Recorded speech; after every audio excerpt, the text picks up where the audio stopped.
Après la prise de pouvoir d'Héraclius, les Byzantins repoussent les Perses et reprennent une grande partie du Moyen-Orient.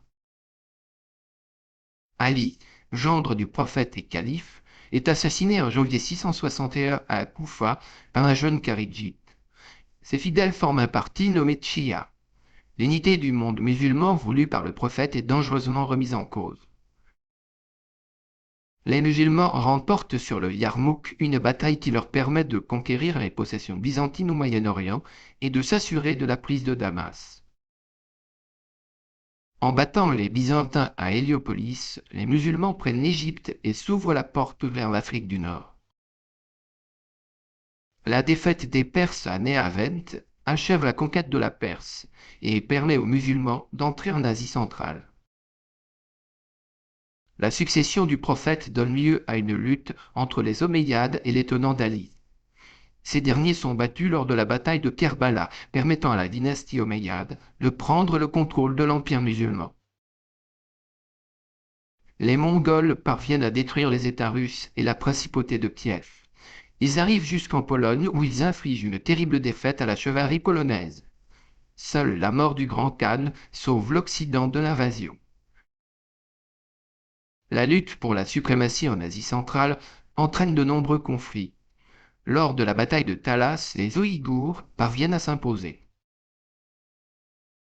La bataille de Dal-no-Ura marque la défaite du clan Tara, permettant à Minamoto Yorimoto de devenir shogun au Japon.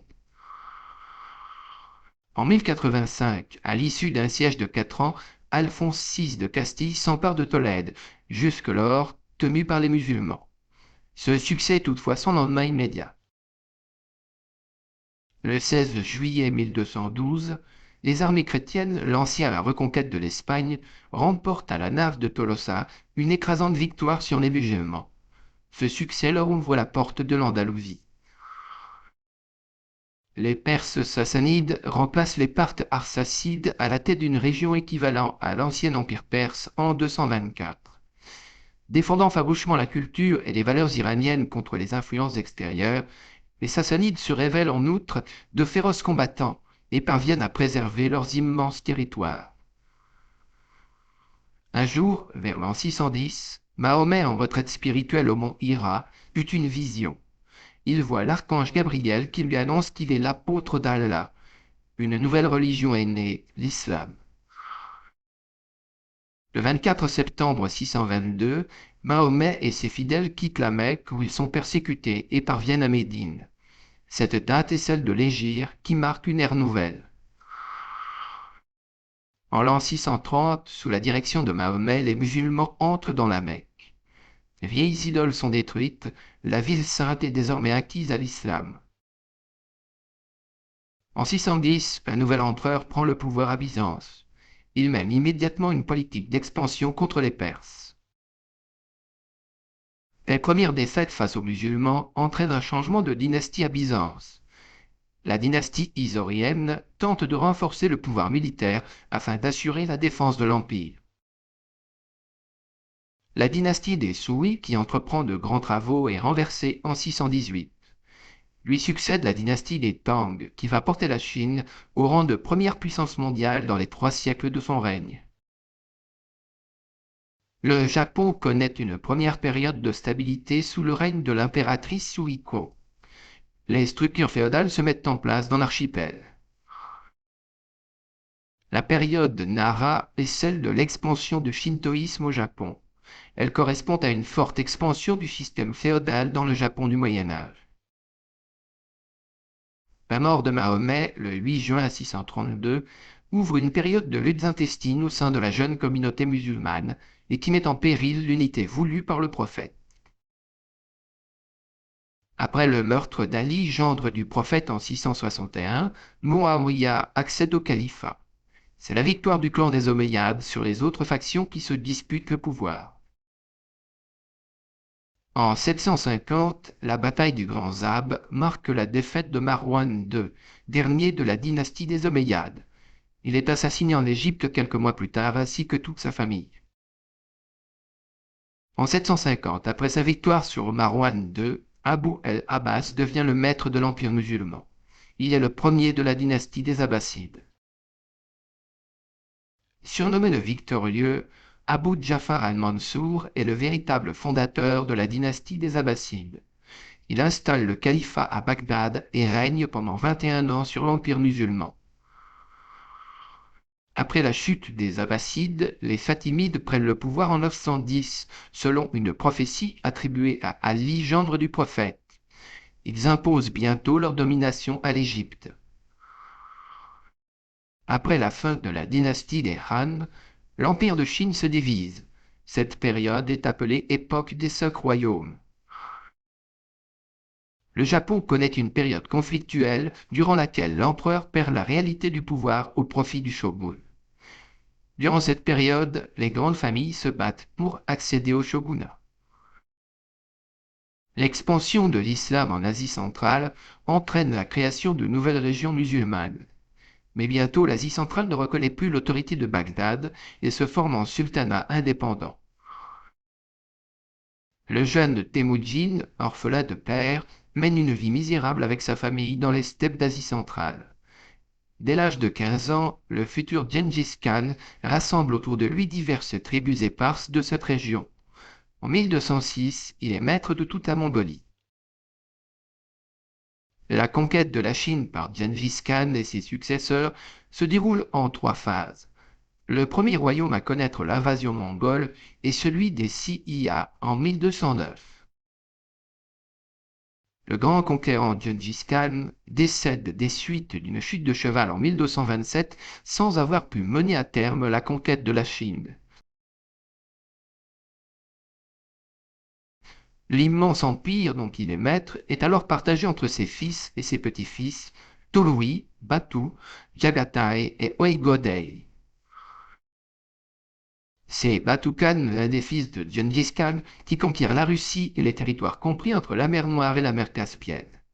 Il fonde alors la Horde d'Or, un vaste royaume couvrant ses possessions occidentales et qui commence peu après à s'islamiser. La conquête de la Chine par les Mongols, débutée sous Gengis Khan, se termine en 1278 avec la prise de Canton. La dynastie des Yuan est fondée et se révèle mener une politique nationale. Le peuple mongol, sous l'impulsion de ses dirigeants, se civilise peu à peu. Une première structure politique mongole se met en place sous la forme de l'Ikana. Avec Basile Ier, s'installe sur le trône de Constantinople une dynastie venue de Macédoine. Elle donne à l'Empire de grands souverains, à la fois bons stratèges et bons administrateurs. L'empereur Basile II entend mettre un terme à l'expansionnisme bulgare qui menace ses frontières. Au terme de 40 années de lutte, il parvient à soumettre la Bulgarie et à s'imposer comme maître des Balkans. Après la mort de Basile II, l'autorité impériale byzantine est mise à mal par une lancinante guerre civile qui s'achève par un coup d'État. Après la victoire remportée sur les Byzantins à Manzikert, les Turcs seldjoukides, dirigés par Alp Arslan, créent un immense empire en Asie mineure. La dynastie Song règne sur la Chine depuis 960. Après avoir été amputée de 2 provinces par d'autres dynasties chinoises, elle subit l'invasion mongole menée par Kubi, le 4e successeur de Gengis Khan. La capitale tombe en 1276, c'est alors la fin de la dynastie des Song qui est remplacée par les Yuan mongols. Après la chute des Ghazvénides, une nouvelle dynastie musulmane conquiert l'Inde centrale et fonde le sultanat de Delhi. Venu d'Inde, l'islam se répand rapidement dans l'ensemble de l'archipel indonésien. Cette rapide expansion se fait pacifiquement. Vers 100 de notre ère, émerge le royaume de Funla, plus tard englouti par le royaume de Shenla. En 802, le prince Jayavarman II jette les bases de l'empire khmer. Après la mort de Harsa, l'Inde hindouiste se morcelle, tandis que les premières invasions musulmanes se produisent dans la région de l'Indus. Placée entre l'Inde et l'empire khmer, la Thaïlande connaît un long processus de formation. En 1238, un premier royaume est formé dans le nord de la Thaïlande actuelle. L'empire Krivaja à Java est un des royaumes qui connaît la plus forte expansion dans l'Indonésie médiévale. En 1177, le peuple Cham attaque l'empire Khmer, entre dans Angkor et pille la cité. L'empire karakhanide, du nom de la dynastie turque à sa tête, règne sur une partie de l'Asie centrale à partir de 960. Il perdure du Xe siècle jusqu'à la fin du XIIIe. En 1250, les soldats d'élite que sont les Mamelouks tuent le sultan Ayyubide d'Égypte et prennent le pouvoir. Ils se maintiennent durant 2 siècles à la tête de l'État égyptien. Après la défaite de Guadalete, les chrétiens se replient vers le nord de l'Espagne, où ils forment des royaumes.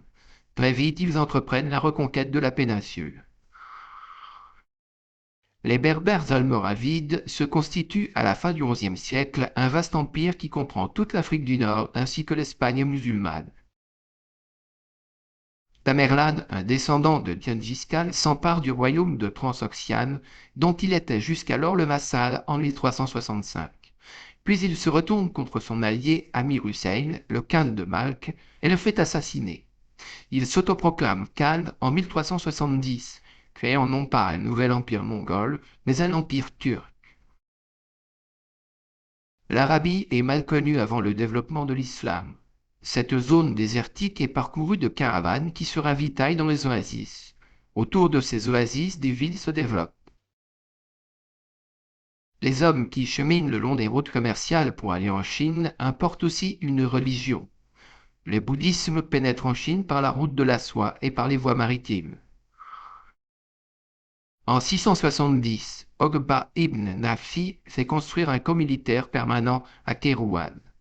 La fondation de la cité marque le début de la véritable conquête du Maghreb par les Arabes.